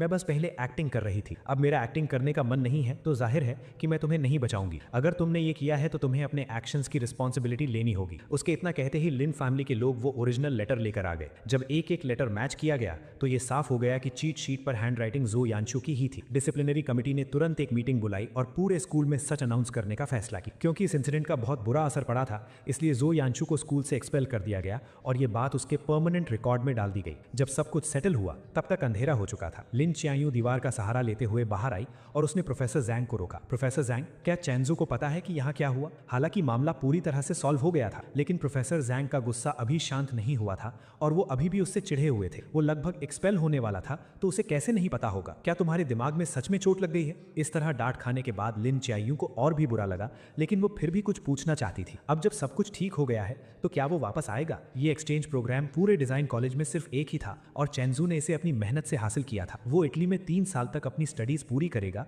और वापस आने के बाद उसका फ्यूचर बहुत ब्राइट होगा। वो वापस क्यों आएगा? और वैसे भी क्विंगडा में तुम्हारे जैसे लोग हैं, अगर वो वापस नहीं आएगा तो कम से कम उसे तकलीफ तो नहीं सहनी पड़ेगी। अगर मुझे पता होता कि वो इतना अंधा है कि तुम्हारी जैसी लड़की को पसंद करेगा तो मैंने उसे उसी वक्त समझाया होता कि पार्टनर चुनते वक्त अपनी आंखें खुली रखनी चाहिए। जब मुझे प्रोफेसर जैंग का सब कुछ ठीक होने वाला कॉल आया, मैं बीच पर सन बाथ ले रहा था। मुझे नहीं पता कि प्रोफेसर ने लिन चियायू से सच कैसे उगलवाया, लेकिन मैंने उन्हें दिल से थैंक यू कहा। प्रोफेसर जैंग ने मुझे कुछ और एडवाइस दी और फिर अपनी मीटिंग के लिए चले गए। मैंने अपने बगल में रखा जूस पिया और आराम से अपनी बीच चेयर पर लेट गया। 3 दिन पहले मैं इटली पहुंचा था और मेरा प्लान सीधा एडमिशन की फॉर्मेलिटीज पूरी करने का था, लेकिन स्कूल एडमिनिस्ट्रेशन ने वेरिफिकेशन के लिए चाइना कॉल किया और अचानक मुझे बताया कि मेरे एडमिशन में कोई प्रॉब्लम है और अभी प्रोसेस नहीं हो सकता। मैंने अपने रूममेट से पूछा, तब मुझे पता चला कि किसी ने छुपकर मेरी कंप्लेन की है। इसलिए मैंने प्रोफेसर जैंग को कांटेक्ट किया, उन्हें सारी बात बताई और उनसे हेल्प मांगी। हालांकि प्रोफेसर जैंग चिंगडा के बहुत रिस्पेक्ट वाले इंसान हैं, लेकिन मुझे पता था कि इस सिचुएशन को क्लियर करना बहुत मुश्किल होगा और मैं किसी भी तूफान का सामना करने के लिए रेडी था। सच कहूं तो लिन चियान्यू से मिलने के बाद से मेरा स्ट्रेस सहने का लेवल बहुत बढ़ गया था। अब जब मैं एक्सपेल होने जैसी बड़ी प्रॉब्लम को फेस कर रहा था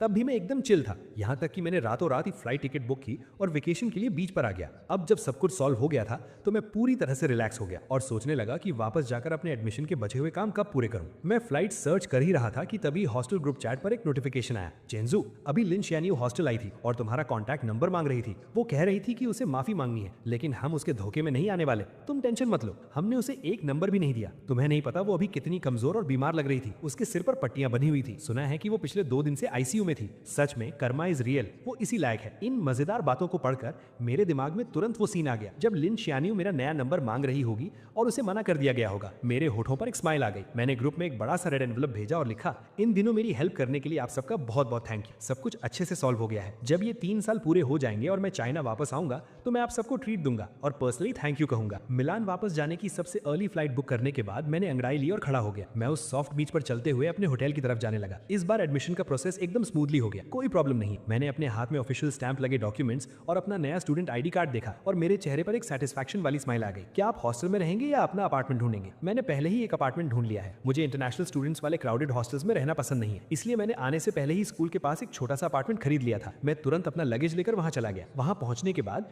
मैंने अपने सामने सीढ़ियां देखी और अपने भारी सूटकेस को उठाने की कोशिश की और एक लंबी सांस ली। मैं सोच ही रहा था कि क्या मुझे पैसे देकर किसी से हेल्प लेनी चाहिए कि तभी एक बहुत ही खूबसूरत लड़की मेरे पास आई। उसने इंग्लिश में मुझसे पूछा कि क्या मुझे हेल्प चाहिए। मैंने जल्दी से सिर हिलाकर हाँ कर दी। उस खूबसूरत लड़की ने मेरा लगेज उठाने में हेल्प की और हम सीढ़ियां चढ़ने लगे। रास्ते भर हम बातें करते रहे।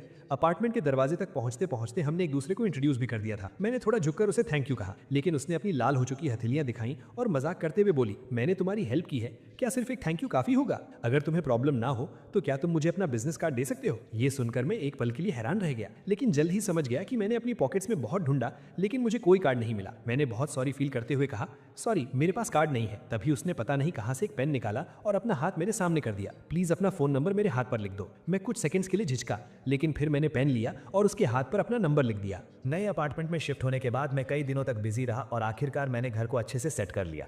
रात को मुझे एक मैसेज मिला कि इस बैच के सभी इंटरनेशनल एक्सचेंज स्टूडेंट्स की रिपोर्टिंग पूरी हो चुकी है और कल ऑडिटोरियम में एक वेलकम सेरेमनी होगी। मैंने टाइम नोट कर लिया और अगले दिन सुबह जल्दी घर से निकल गया। इन कुछ दिनों में जब भी मुझे फ्री टाइम मिलता था मैं स्कूल में घूमता था, लेकिन स्कूल बहुत बड़ा था और सारी बिल्डिंग्स एक जैसी ही दिखती थी, इसलिए मैं रास्ता भूल गया। टाइम होने ही वाला था और मैं किसी से रास्ता पूछने ही वाला था कि अचानक मेरा फोन बज उठा। एक अननोन नंबर था। कुछ सेकंड सोचने के बाद मैंने पिक कर ली। मुझे एक बहुत ही जानी पहचानी आवाज सुनाई दी, लेकिन मैं याद नहीं कर पा रहा था कि ये किसकी आवाज है। मैं अभी कंफ्यूज ही था कि अचानक पीछे से किसी ने मेरे कंधे पर हाथ रखा। मैंने पीछे मुड़कर देखा तो वो सिल्विया थी, वही खूबसूरत लड़की जिसने कुछ दिन पहले मेरी हेल्प की। वो स्माइल करते हुए मुझे हाय कह रही थी और उसका फोन अभी भी उसके कान पर था। तब मुझे समझ आया कि ये उसका नंबर था। मेरे चेहरे पर एक सरप्राइज भरा एक्सप्रेशन आ गया। हम दोनों एक साथ हंस पड़े। तुम कहाँ खोए हुए हो? मैंने सच सच बता दिया कि मैं रास्ता भटक गया हूँ। ऑडिटोरियम का नाम सुनकर उसने तुरंत कहा कि उसे भी वहीं जाना है और वो मुझे रास्ता दिखा सकती है। मैं भी वहीं जा रही हूँ, चलो मैं तुम्हें ले चलती हूँ। मुझे उस पर कोई शक नहीं हुआ। हम दोनों एक भूल भुलैया जैसे कॉलेज कैंपस में घूमते हुए हंसते बोलते जा रहे थे। करीब 10 मिनट चलने के बाद सिल्विया ने सामने वाली बिल्डिंग की तरफ इशारा करते हुए कहा, हम पहुंच गए। मैंने अपना अपना फोन निकालकर चेक किया और वो बिल्डिंग बिल्कुल वैसी ही लग रही थी जैसी एलुमनाई ने फोटो में भेजी थी। मैंने जल्दी से हाथ हिलाकर सिल्विया को थैंक यू कहा। ये वेलकम सेरेमनी 2 घंटे तक चली। जब मैं ऑडिटोरियम से बाहर आया तो मेरी कमर दर्द करने लगी। मैं सोच ही रहा था कि लंच कहाँ करूं, तभी अचानक मेरे सामने कोई आ गया। सिल्विया ने स्माइल करते हुए मुझे हाय कहा और मेरे लंच प्लान के बारे में पूछा। मैं खुद इस बात को लेकर परेशान था। उसने मेरी परेशानी समझ ली और एक रेस्टोरेंट सजेस्ट करते हुए मुझे साथ चलने के लिए इन्वाइट किया। मैं मान गया और उसके साथ स्कूल से बाहर निकल गया। जब हम रेस्टोरेंट के दरवाजे पर पहुंचे तब मैंने देखा कि ये एक चाइनीज रेस्टोरेंट है। मेरी आंखों में थोड़ी हैरानी दिखी। क्या तुम मुझे चाइनीज फूड खिलाना चाहती हो? क्या तुम्हें ये खाना पसंद आएगा? मैंने सुना है कि तुम लोगों को यहाँ का खाना जल्दी सूट नहीं करता। मैं चाहती थी कि आज हमारा लंच बहुत अच्छा रहे और मैं भी चाइनीज फूड ट्राई करना चाहती थी, इसलिए मैंने ये रेस्टोरेंट सेलेक्ट किया। मुझे उम्मीद नहीं थी कि वो इतनी केयरिंग होगी, इसलिए मैं उसकी बात टालना नहीं चाहता था। तो ठीक है, यही रेस्टोरेंट सही रहेगा। मैं भी यहाँ का होस्ट ही हूँ, तो ये मील मेरी तरफ से होगा। मुझे उम्मीद है कि तुम्हारा पहला चाइनीज फूड एक्सपीरियंस बहुत अच्छा रहे। हम बातें करते हुए रेस्टोरेंट के अंदर गए और एक सीट ढूंढकर बैठ गए। सिल्विया के चेयरफुल और पुनाइट नेचर की वजह से हमारा लंच बहुत मजेदार रहा। हमने ईस्ट और वेस्ट के कल्चर डिफरेंसेस के बारे में बात और स्कूल में होने वाली मजेदार चीजों पर डिस्कस किया। हम बहुत जल्दी अच्छे दोस्त बन गए। लंच के बाद सिल्विया मुझे मेरे अपार्टमेंट तक छोड़ने आई। जाते वक्त उसके चेहरे पर एक उदासी सी। क्या मैं तुम्हें इस वीकेंड एक आफ्टरनून टी के लिए इन्वाइट कर सकती हूँ? वीकेंड पर मौसम बहुत अच्छा था, इसलिए मैं खुशी खुशी चला गया और सिल्विया के साथ एक गार्डन कैफे में बैठकर बातें करने लगा। झील के पास से सफेद कबूतरों का एक झुंड उड़ता हुआ आया और एक पंख धीरे से मेरे सिर पर आ गिरा। सिल्विया ने देखा और हंसते हुए उसे हटाने के लिए खड़ी हुई। हम दोनों एक दूसरे के बहुत करीब और दूर से देखने पर ऐसा लग रहा था जैसे हम बहुत क्लोज हों। मैंने अपनी हंसती हुई आंखें ऊपर की और कहा थैंक यू। मैंने जैसे ही ये कहा मेरी नजर अचानक बाईं तरफ गई और मेरी आंखें वहीं जम गई। वो औरत जो दरवाजे पर खड़ी थी, जिसके माथे पर पट्टी बंधी थी और जिसका चेहरा बिल्कुल उतरा हुआ था, वो मुझे लिन कियान यू जैसी क्यों लग रही थी? मैं उसे ध्यान से देख भी नहीं पाया था कि वो औरत गुस्से से मेरी तरफ आने लगी। उसने अपनी खून से लाल हो चुकी आंखों से नीचे रखे टेस्टी केक्स को देखा और उसकी नजरें नम दोनों के बीच घूमने लगी। ये कौन है? ये जानी पहचानी आवाज सुनकर मुझे पक्का हो गया कि ये लिन कियान यू ही है। मुझे नहीं पता था कि उसे कैसे पता चला कि मैं यहाँ हूँ, लेकिन मुझे उसे देखकर कोई हैरानी नहीं हुई। मुझे पता था कि एक न एक दिन वो मेरे पीछे इटली जरूर आएगी। आखिरकार लिन कियान यू की नजरों में मैं उसका एक ऐसा शिकार था जिसे वो आसानी से पकड़ सकती थी। वो मुझे अपनी नजरों से दूर भागने नहीं दे सकती थी। मैं उसे दोबारा फेस करने के लिए पहले से ही तैयार था, इसलिए उसके इतने बुरे बर्ताव के बाद भी मैं एकदम शांत। मेरी नई दोस्त है, कोई काम है क्या? दोस्त? कैसी दोस्त? तुम्हारी गर्लफ्रेंड है ना? आखिरी कुछ शब्द लिन कियान यू ने दांत पीसते हुए कहे। उसने कभी सपने में भी नहीं सोचा था कि वो इतनी बुरी चोट के साथ हजारों मील दूर मुझे सब कुछ सच बताने आएगी और मुझे किसी और लड़की के साथ डेट करते हुए देखेगी। तुम्हें विदेश आए हुए कुछ ही दिन हुए हैं और तुमने नई लड़की ढूंढ ली। क्या तुम वो नहीं हो जिसने 2 साल तक मुझे प्यार किया और 99 टाइम्स रिजेक्ट होने के बाद भी हार नहीं मानी? क्या ये तय नहीं हुआ था कि 100 टाइम हम साथ होंगे? वो अपनी बात से क्यों मुकर गया? तुमने अपने वादे तोड़ दिए। मैंने उसे कुछ भी बोलने का मौका नहीं दिया। पुरानी बातें दोबारा छेड़ने का कोई फायदा नहीं है। तुम्हारे पीछे भागना सच में कोई इज्जत की बात नहीं थी। अगर मैं भूल गया तो क्या हुआ? क्या मुझे भूल नहीं जाना चाहिए था? तुम्हारे पास इस खूबसूरत चेहरे के अलावा और कुछ भी नहीं है। अब मुझे तुम में कोई इंटरेस्ट नहीं है और मैं कुछ नया ट्राई करना चाहता हूँ। क्या इसके लिए भी मुझे तुमसे परमिशन लेनी पड़ेगी? मेरी इन बातों ने लिन कियान यू की बोलती बंद कर दी। वो मुझे हैरानी से देखने लगी। उसकी आंखों में सिर्फ शक था। चेंसू, इन कुछ दिनों में तुम्हारे साथ क्या हुआ है? हमने तो तय किया था ना। इन दिनों मेरी लाइफ बहुत अच्छी चल रही है। मैं अच्छा खा रहा हूँ, पी रहा हूँ, अच्छी नींद ले रहा हूँ और तुम्हारी मेहरबानी से मेरे पास घूमने का भी टाइम है। लेकिन तुम्हारे अचानक आ जाने से मुझे बहुत गुस्सा आ रहा है। अगर तुम्हें मेरी बात समझ आ रही है तो प्लीज इस कैफे से बाहर चली जाओ। सच कहूं तो तुम मेरी और इस ब्यूटीफुल लेडी की डेट खराब कर रही हो। ये कहते वक्त मेरा टोन एकदम हल्का था, जैसे मैं जो कह रहा हूँ वो बिल्कुल नॉर्मल बात हो। मेरे इस कोल्ड एटीट्यूड को देखकर लिन कियान यू का पहले से उतरा हुआ चेहरा और भी सफेद पड़ गया। तब जाकर उसे एहसास हुआ कि अब सच में सब कुछ उसके कंट्रोल से बाहर जा चुका है। पहले मुझसे गलती हुई थी। मुझे तुम्हारी फीलिंग्स के साथ नहीं खेलना चाहिए था। आई एम सॉरी चेंसू, प्लीज मुझे माफ कर दो। क्या तुम मुझे एक और मौका नहीं दे सकते? उसके कांपते हुए हाथों को देखकर मैंने अपनी भौहें उठाई और ताना मारते हुए कहा, मैं स्कूल ब्यूटी की माफी डिजर्व नहीं करता। तुम टेंशन मत लो, अब से हम दोनों एक दूसरे के लिए अजनबी हैं। तुम्हें अब डरने की जरूरत नहीं है कि मैं तुम्हारे पीछे भागूंगा। मेरी आंखों में ये डिटर्मिनेशन देखकर लिन कियान यू समझ गई कि मैं मजाक नहीं कर रहा हूँ। वो बहुत घबरा गई और उसने अनजाने में ही मेरा हाथ इतनी जोर से पकड़ा कि मेरे चेहरे पर सिकन आ गई। सिल्विया को हम दोनों की बातें समझ नहीं आ रही थी। शुरुआत में उसे लगा कि हम बस दोस्त हैं और बात कर रहे हैं, लेकिन जब उसने देखा कि मेरा हाथ लाल हो गया है तो वो जल्दी से खड़ी हुई और मुझे छुड़ाने की कोशिश करने लगी। लिन कियान यू के लिए ये एक खुला चैलेंज जैसा था। उसने बिना सोचे सिल्विया का हाथ झटक दिया। सिल्विया धक्का लगने से कुछ कदम पीछे लड़खड़ाई। लिन कियान यू ने उसे बहुत ठंडी नजरों से घूरा और मेरा हाथ पकड़कर मुझे अपने साथ खींचने लगी। सिल्विया ने दीवार का सहारा लेकर खुद को संभाला। जब उसने देखा कि मैं उसके साथ नहीं जाना चाहता तो उसने आकर सीधा लिन कियान यू के मुंह पे थप्पड़ जड़ दिया और अगले ही पल दोनों आपस में बुरी तरह लड़ने लगी। बहुत से कस्टमर्स डर गए कि कहीं उन्हें भी चोट ना लग जाए, इसलिए वो बाहर भागने लगे। सेकंड फ्लोर पर मौजूद ओनर ने तुरंत पुलिस को कॉल कर दिया। पुलिस ने आकर उन दोनों को अलग किया जो गुस्से में पागल हो चुकी थी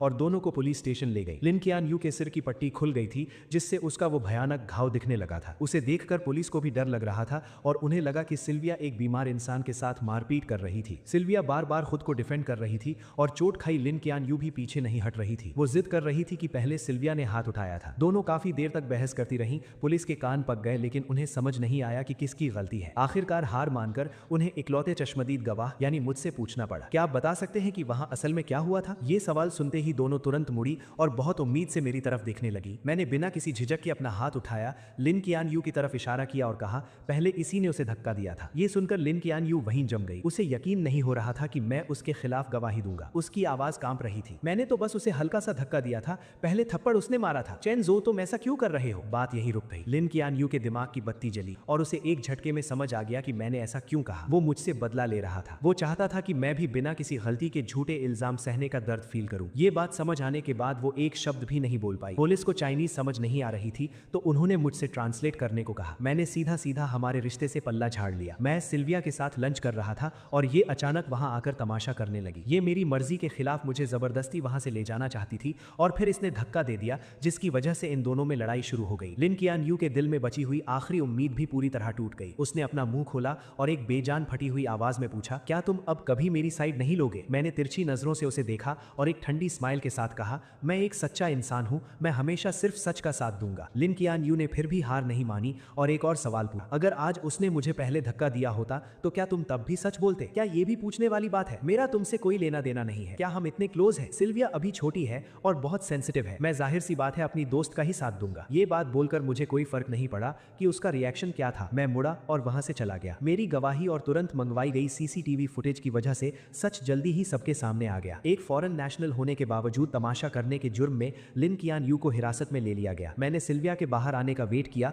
और उसे थैंक यू कहने के साथ साथ सॉरी भी कहा। उसने हाथ हिलाते हुए कहा कि उसे इन छोटी मोटी चोटों से कोई फर्क नहीं पड़ता। उल्टे उसने कहा कि आज की डेट खराब हो गई, इसलिए वो अगले हफ्ते फिर से मिलना चाहती है। मैंने बहुत ध्यान से सोचा। हालांकि सिल्विया सच में बहुत खूबसूरत है, लेकिन आज जो कुछ भी हुआ उसे देखकर मुझे लगा कि वो अभी उतनी समझदार और मैच्योर नहीं है। मुझे पता था कि लिन कियान यू इतनी आसानी से हार नहीं मानेगी और मैं सिल्विया को इसमें घसीटना नहीं चाहता था और ना ही दोबारा पुलिस स्टेशन के चक्कर लगाना चाहता था। मैं समझ सकता था कि सिल्विया के दिल में मेरे लिए कुछ फीलिंग्स थी, लेकिन अब मैं इमोशंस में बहकर फैसले नहीं लेता, इसलिए आखिर में मैंने पोलाइटली मना कर दिया।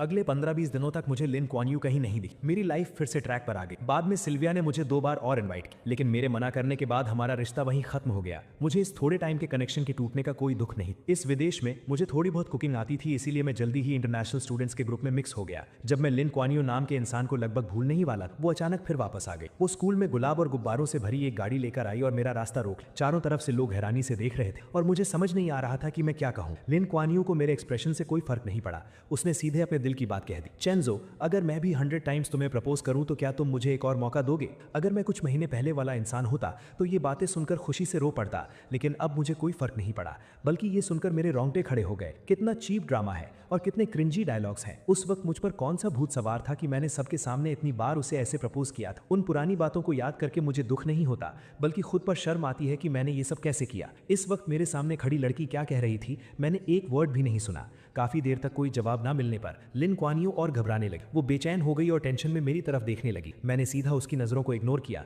पीछे मुड़ा और दूर खड़े लोगों को हाथ हिलाकर बुलाया, हाय गुचिंग शुए, गुसीची, तुम लोग कहाँ जा रहे हो? लिन क्वान यू ने मेरी नजरों का पीछा किया, तब उसे समझ आया कि मैं किसी और से बात कर रहा हूँ। ये देखकर लिन क्वान यू का दिल जैसे जम सा गया। लिन क्वान यू, चेंजो। बात अभी पूरी भी नहीं हुई थी कि गुचिंग शुए नाम की वो लड़की मेरे पास आई। उसकी आवाज बहुत फ्रेंडली थी। हम कैंपिंग पर जाने का प्लान कर रहे हैं चेंजो, क्या तुम भी चलोगे? मौसम बहुत अच्छा था, वीकेंड का कोई प्लान नहीं था और सामने एक बहुत बड़ी मुसीबत खड़ी थी। मेरे पास मना करने का कोई रीजन नहीं था, इसीलिए मैं तुरंत राजी हो गया। मैंने हंसते हुए उससे आज रात के प्लान्स के बारे में पूछा। हम दोनों ने लिन क्वान यू की तरफ मुड़कर भी नहीं देखा, बस आपस में बातें करते हुए कैंपिंग ग्रुप में शामिल हो गए। हम सबको दूर जाता देखकर लिन क्वान यू का चेहरा बुरी तरह सफेद पड़ गया। उसने अपनी मुट्ठी कस ली और गुचिंग शुए को बहुत जलन और नफरत भरी नजरों से देखने लगी। लिन क्वान यू हमारे पीछे पीछे शहर से बाहर तक आ गई। नदी के उस पार से वो साफ देख सकती थी कि हमारे बीच क्या हो रहा है। 7-8 इंटरनेशनल स्टूडेंट स्टूडेंट्स मिलकर पार्टी कर रहे थे और बहुत खुश लग रहे थे। वो हमारे बीच नहीं आ सकती थी, इसीलिए वो दूर से ही देखती रही, लेकिन मुझे जितना देखती उसका दिल उतना ही भारी होता जा रहा था। मैं जो कुछ भी कर रहा था, वो गुचिंग शुए नाम की लड़की हमेशा मेरे आसपास ही थी। मेरे और उसके बीच कभी भी 10 कदम से ज्यादा की दूरी नहीं हुई और हम लगातार करीब आ रहे थे। ये क्लोजनेस बाकी लोगों जैसी नॉर्मल नहीं थी। ये देखकर लिन कुआन यू की आंखें जलन से लाल हो रही थी और उसका बस नहीं चल रहा था कि वो आकर सीधा मुझे वहां से खींच ले जाए, लेकिन उसे अच्छे से पता था कि अगर उसने ऐसा कुछ किया तो मुझे बहुत गुस्सा आएगा। वो नहीं चाहती थी कि हमारा रिश्ता और खराब हो, इसीलिए वो आग में घी डालने वाला कोई काम नहीं कर सकती थी। उसे अपने दिल को जला रही उन सभी फीलिंग्स को दबाना पड़ा और खुद को काम रहने के लिए मनाना पड़ा। उसने लगातार 6 घंटे तक सब कुछ बर्दाश्त किया। धीरे धीरे अंधेरा होने लगा। हमने बॉनफायर जलाई और बहुत मजे से पार्टी कर रहे थे। वहां बहुत शोर था और मुझे इतनी आवाज की आदत नहीं थी, इसलिए मैं ताजी हवा खाने अकेले नदी के पास चला गया। मौका देखकर लिन क्यानियो मेरे पास आ गई। चेंजो, मुझे तुमसे कुछ बात करनी है। आज मेरा मूड बहुत अच्छा था, लेकिन फिर भी मुझे उसे देखकर अच्छा नहीं लग रहा था, इसलिए मेरी टोन थोड़ी रूखी थी। सॉरी, मुझे कुछ नहीं सुनना। ये बोलकर मैं जाने ही वाला था कि लिन क्यानियो घबरा गई। उसने सीधा मेरा हाथ पकड़ लिया। उसकी आंखों में एक रिक्वेस्ट थी, मुझे बस कुछ मिनट्स दे दो। चेंजो, कुछ बातें हैं जो मैं बहुत पहले से कहना चाहती थी। ये सुनकर मैंने आखिरकार सिर उठाकर उसकी तरफ देखा। मेरा एक्सप्रेशन बहुत अजीब था। बहुत पहले से क्या बात? कहीं ये वो बकवास तो नहीं कि तुम्हें मुझसे 2 साल पहले ही लव एट फर्स्ट साइट हो गया था? आखिरी बात कहते हुए मेरी आवाज में एक मजाक उड़ाने वाला टोन था। लिन क्यानियो को लगा जैसे उस पर बिजली गिर गई हो और वो सुन्न पड़ गई। उसने कभी सपने में भी नहीं सोचा था कि वो सीक्रेट जो उसने इतने अच्छे से छुपा कर रखा था वो मेरे मुंह से सुनेगी। मुझे कोई फर्क नहीं पड़ा कि वो कैसा फील कर रही है। मेरे चेहरे पर वो ताने वाली स्माइल और गहरी हो गई। लिन क्यानियो, जरा खुद सोचो, जो तुम बोल रही हो, मेरी बात छोड़ो, क्या कोई और इंसान, यहाँ तक कि तुम खुद भी इस बात पर यकीन करोगी? ऐसा कौन सा वन साइडेड लव है जो 2 साल तक एकदम परफेक्टली छुपाया जा सके? अपनी सेल्फ रिस्पेक्ट और ईगो को सेटिस्फाई करने के लिए अपने क्रश का प्रपोजल 99 टाइम्स सबके सामने कौन रिजेक्ट करता है? और हर मुश्किल और परेशानी के वक्त अपने पसंद के इंसान को बार बार दुश्मनों की साइड में कौन खड़ा करता है? क्या ये प्यार है? मुझे तो लगता है कि ये बहुत गहरी नफरत है। मेरे ये ताने सुनकर लिन क्यानियो का दिमाग सुन्न हो गया। उसने इन सब बातों को डिनाई करने की पूरी कोशिश की, लेकिन आखिर में वो खुद को डिफेंड करने के लिए एक वर्ड नहीं बोल पाया। उसके मुंह से बस कुछ बेजान शब्द निकले, नहीं चेंजो, मैं सच में तुम्हें पसंद करती हूँ। मेरे आसपास के सब लोग ये बात जानते हैं, वो सब मेरे लिए गवाही दे सकते हैं। जब मुझे ही ये बात नहीं पता थी तो तुम किसे पसंद करती हो इससे मुझे क्या फर्क पड़ता है? वैसे भी मेरे पर्सपेक्टिव से तुमने शुरू से लेकर आखिर तक सिर्फ जो यानशु को ही पसंद किया है। तुम उसी के पास जाओ और उसे अपने सच्चे प्यार के बारे में बताओ, अपने दिल की बातें उससे शेयर करो। तुम दोनों एक साथ बहुत अच्छे लगते हो और सच कहूं तो शुरू से लेकर आखिर तक तुम लोगों ने मुझे बहुत डिस्गस्टेड फील कराया है। मेरे चेहरे पर वो साफ दिखने वाली नफरत लिन क्यानियो के बर्दाश्त के बाहर थी। उसकी बॉडी लगातार कांप रही थी, लेकिन फिर भी उसने मेरा हाथ नहीं छोड़ा। वो जिद में अड़ी थी कि वो मुझे जाने नहीं देगी। मेरे पास उसके साथ बहस करने का पेशेंस नहीं था। मैंने सीधा अपना हाथ खींचा और मुड़कर जाने लगा। जैसे ही मेरे और उसके हाथ अलग हुए, उसे लगा कि उसने अपना सब कुछ खो दिया है। उसके दिल में एक बहुत तेज दर्द उठा। उसके अंदर की सारी एनर्जी एक पल में खत्म हो गई और वो लड़खड़ाने लगी जैसे अभी गिर पड़ेगी। मैंने उसे बहुत खूबसूरती से इग्नोर किया और हल्के कदमों से वापस क्राउड के बीच चला गया। मुझे लगा था कि सारी बातें क्लियर करने के बाद लिन क्यानियो हार मान लेगी, लेकिन जल्द ही मुझे समझ आ गया कि इस इंसान के दिमाग में कोई बात घुसती ही नहीं है। अगले कुछ महीनों तक मैं जब भी घर से बाहर निकलता वो मुझे 20 मीटर के अंदर ही दिख जाती थी। हर कुछ दिनों में वो कुछ ना कुछ चीजें लेकर मेरे सामने आ जाती और कहती कि वो मुझे प्रपोज कर रही है। 1 बार, 2 बार, तीसरी बार, मुझे तो काउंट भी याद नहीं रहा। उसकी इस पागलों वाली जिद पर मैंने कभी कोई रिएक्शन नहीं दिया। अगर मैं उसे इग्नोर कर सकता था तो इग्नोर कर देता, और जब हद पार हो जाती तो मैं पब्लिक न्यूसेंस के नाम पर उसे वहां से बाहर निकलवा देता। इन सब चीजों की वजह से पूरे स्कूल को लिन क्यानियो नाम के इंसान के बारे में पता चल गया था। सबको पता था कि वो पागलों की तरह मेरे पीछे पड़ी है, इसलिए वो जहां भी जाती लोग उस पर उंगलियां उठाते, लेकिन उसे कोई फर्क नहीं पड़ा। वो बस मेरी ही परछाई बनकर घूमती रही। उसे लगा कि अगर वो कोशिश करती रहेगी तो एक दिन वो मेरा दिल जीत लेगी, लेकिन रियलिटी उसकी सोच से बहुत अलग था। मैं उसके किसी भी एक्शन से इंप्रेस नहीं हुआ, बल्कि मैंने उसके सामने दूसरी लड़कियों के प्रपोजल भी एक्सेप्ट कर ली। लिन क्यानियो के पास सिर्फ बेबस होकर मुझे आसपास की लड़कियों के करीब जाते देखने के अलावा और कोई ऑप्शन नहीं। धीरे धीरे लिन क्यानियो को मुझे हमेशा लड़कियों से घिरे देखने की आदत पड़ने लगी। उसे मानना ही पड़ा कि मैंने सही कहा था। मैं कभी भी उसकी प्रॉपर्टी नहीं था। बार बार रिजेक्ट होने के बाद वो एकदम सुन्न पड़ चुकी। मैं कितनी भी कड़वी बात कह दूं या उसे कैसी भी नफरत भरी नजर से देखूं, उसे अब दर्द फील होना बंद हो गया। वो गिनती करती रही 1 से लेकर 50 तक। सर्दियां बीत गईं, स्प्रिंग आ गया और फिर अर्ली समर आ गया। उसे लगा कि दिन ऐसे ही शांति से कटते रहेंगे, 50 से 100 तक और शायद 101वीं बार भी। लिन क्यानियो ने कभी हार मानने का नहीं सोचा। जब उसे लगने लगा था कि वो सब कुछ नॉर्मल तरीके से हैंडल कर सकती है, मैं एक लड़की का हाथ पकड़े उसके सामने आ गया। मैंने हंसते हुए आसपास के लोगों को बताया कि ये मेरी गर्लफ्रेंड है। उस पर लिन क्यानियो को लगा जैसे आसमान टूटकर उसके सर पर गिर गया हो। उसने अपना सारा कंट्रोल खो दिया और सच जानने के लिए वो सीधा मेरे पास भागकर आने लगी। लेकिन वो मेरे पास पहुंच पाती उससे पहले ही पेट्रोलिंग कर रहे सिक्योरिटी गार्ड्स ने उसे रोक लिया। लोगों की उस दीवार के पीछे से उसने अपनी लाल आंखों के साथ पूरी जान लगाकर पूछा, क्यों? मेरी नजरें बस 1 सेकंड के लिए उस पर रुकी और मैंने बहुत नॉर्मल टोन में कहा, मैं जवान हूँ, मेरे पास पैसे हैं और बहुत सारा फ्री टाइम भी, तो मैं ब्यूटीफुल लड़कियों के साथ डेट कर रहा हूँ, इसमें क्या प्रॉब्लम है? प्यार कोई बुरी चीज थोड़ी है। इस वजह से लिन कियानियो बहुत दिनों तक डिप्रेशन में रही। वो बार में अकेले पीती रहती और हर रात पूरी तरह ड्रंक हो जाती। जब भी वो सुबह उठकर अपने आसपास के उस खालीपन को देखती तो वो खुद को उस दर्द में डूबने से रोक नहीं पाती। वो मेरे पास आना चाहती थी, मुझसे ब्रेकअप करने की भीख मांगना चाहती, लेकिन जब भी वो मेरे पास आती और मुझे मेरी नई गर्लफ्रेंड का हाथ पकड़े खुशी से हंसते हुए देखती तो उसमें आगे बढ़ने की हिम्मत ही नहीं बचती। आज आखिरकार लिन कियानियो वो सब फील कर पा रही थी जो मैंने फील किया था, लेकिन अब बहुत देर हो चुकी। उसने अपने फैमिली और फ्रेंड्स की कोई एडवाइस नहीं सुनी। वो एक प्रॉपर एंडिंग पाने की जिद में विदेश में ही रुक गई। गर्मियों की तपिश खत्म होते होते आखिरकार लिन कियानियो को मेरे ब्रेकअप की खबर मिल गई। वो मुस्कुराते हुए मेरे पास आई, मुझे दिलासा देना चाहती, लेकिन फिर से सब कुछ उसकी उम्मीदों के उलट हुआ। मेरे चेहरे पर दुख का कोई नामो निशान नहीं और मैं उसे उसी नजर से देख रहा था जैसे कुछ महीनों पहले देखता था। लिन कियानियो के चेहरे की स्माइल जम गई। उसने थोड़ा हिचकिचाते हुए पूछा, क्या तुम्हें कोई तकलीफ हुई है? मैंने एक बहुत पोलाइट स्माइल दी। हमने म्यूचुअली ब्रेकअप किया है, हम दोनों की मर्जी, इसमें क्या तकलीफ है? ये सुनकर लिन कियानियो का दिल थोड़ा शांत हुआ, लेकिन अगले ही सेकंड मेरी बात ने उसे चौंका दिया। और वैसे भी अगर मुझे कोई तकलीफ हुई भी होती तो वो उन 2 सालों की तकलीफ के सामने कुछ भी नहीं है। क्या तुमने वो सब खुद अपनी आंखों से नहीं देखा था? तो फिर यहाँ मगरमच्छ के आंसू बहाकर फेक सिंपैथी क्यों दिखा रही? मेरी आखिरी बातों ने लिन कियानियो को बेचैन कर दी। वो खुद को एक्सप्लेन करना चाहती थी, लेकिन मैंने उसे कोई मौका नहीं। मैं उन पुरानी बातों को एक्सप्लेन कर सकती। शेंचू बस करो, अब मुझे ये सब सुनकर इरिटेशन हो रही है। लिन कियानियो, मेरे सामने एक्टिंग करना बंद करो, ओके? अब मुझे तुम्हारी एक्टिंग देखने में कोई इंटरेस्ट नहीं। अगर तुम्हें अटेंशन चाहिए तो वापस चाइना जाओ और जोयांशु और अपनी उन सहेलियों को ढूंढो, ठीक है? वो लोग खुशी खुशी तुम्हें सर आंखों पर बिठाएंगे। शोर मत करो। मेरी इन बातों से लिन कियानियो का चेहरा शर्म से लाल हो गया। मैंने उसे धक्का देकर साइड किया और सीधा टीचिंग बिल्डिंग की तरफ चला गया। किंग ने आसपास के सब लोगों को मेरे नाम के लिए करेक्ट कर दिया था। अब सब मुझे मेरे इंग्लिश नाम से बुलाते थे। बहुत कम लोगों को पता था कि मैं ही वो लू चेंशु हूँ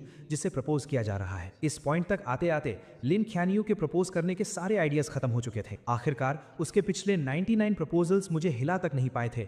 अब वो सच में बेबस हो चुकी थी। आखिर में एक दोस्त की एडवाइस पर उसे एक आइडिया आया, 100th प्रपोजल। उसने स्कूल के स्मॉल गार्डन को सिलेक्ट किया। उसने वहां एक बहुत बड़ा डोमिनो इफेक्ट सेटअप किया जिसमें हमारी पहली मुलाकात का सीन बना हुआ था। उसने पेड़ों पर बहुत सारी स्टार लाइट्स लगा दी और रात में गार्डन की कैंडल्स जलाकर मुझे पास्ट की यादों में ले जाने का प्लान बनाया। मुझे धोखे से वहां बुलाने के लिए लिन कियानियो ने बहुत से लोगों की हेल्प ली और दर्जनों प्लान्स बनाए। इस बार वो मुझे पक्का यकीन दिलाना चाहती थी कि उसे सच में मुझे देखकर लव एट फर्स्ट साइट हुआ था और अब उसे अपनी गलती का सच में बहुत पछतावा है। सब कुछ रेडी था, लेकिन जब तय किया हुआ टाइम आया मैं वहां नहीं पहुंचा। लिन कियानियो पूरी तरह से पागल हो गई। उसने कार से हर वो जगह ढूंढी जहां मैं हो सकता था। 9 बजे का अलार्म बजा। वो अंधेरा गार्डन अचानक लाइट से जगमगा उठा। अनगिनत बलून्स हवा में उड़ने लगे। ऊपर से गुलाब की पंखुड़ियां गिरने लगी। हवा में एक रोमांटिक पियानो म्यूजिक गूंजने लगा और डोमिनोज के गिरने की वो लगातार टिक टिक आवाज आने लगी जो अपने आप स्टार्ट हो गए थे। हर सेकंड के साथ एक डोमिनो गिर रहा था। 10 मिनट से ज्यादा टाइम तक ये चलता रहा और जैसे ही आखिरी डोमिनो गिरा सारी कैंडल्स जल उठी।